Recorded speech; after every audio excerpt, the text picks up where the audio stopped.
Hey guys, Marcus Katkin from Blindside Football, back with another daily fantasy update. Not a lot of news and notes around the NFL, but a couple things I just wanted to quickly touch on. First, it was just announced that Kendall Wright has a broken hand. Hasn't been ruled out of this weekend's game, but honestly, I don't see how there's any way that he can play. He's obviously a receiver, needs his hands. You can't play with a broken hand if you're a receiver, point blank. It's just not going to happen.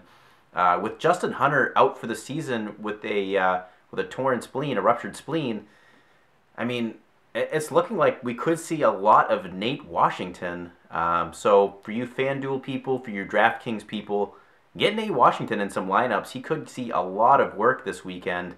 Not excited about him, obviously, for any fantasy purposes in your fantasy playoffs or anything like that. In fact, I would downgrade that whole Tennessee offense more and upgrade all the streaming defenses that play against Tennessee throughout the rest of the season. But for your DraftKings, for your FanDuel, Nate Washington could be the guy that you want to get in there on the cheap and get some good fantasy points out of.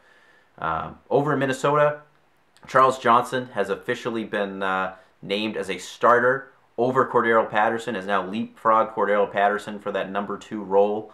I don't think that's really any surprise the way Cordero Patterson's been playing. Obviously, you expected more from him, and I think the coaches did too after drafting him in the first round, but hasn't been performing very well. Was in on only 3 snaps last week, so obviously this trend had been something that we could have kind of been foreseeing. And you know what? Charles Johnson has been performing fairly well, not catching a lot of passes, but has been getting a ton of targets. So something to watch there. Cordero Patterson should have been droppable weeks ago for you guys, and even more so now. A guy that was a hot waiver wire pickup a couple weeks ago, Latavius Murray, back at practice this week. Looks like he is going to play this weekend. But Tony Sparano has come out and said that Latavius Murray is not going to be his workhorse back. Guys, I don't know. I don't know why Tony Sparano hates young, talented running backs. But Latavius Murray looked great. Has been looking good. Looks way better than Darren McFadden or MJD has looked at any point this season. I don't get it. Tony Sparano just hates to win games.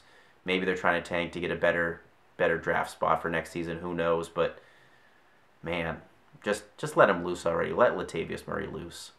Finally, Andre Ellington has missed 2 straight practices. Guys, it doesn't look like he's going to go this weekend. I think we're going to see a lot of Marion Grice in what is a good matchup against a Kansas City Chiefs offense that have been letting up a ton of yards lately.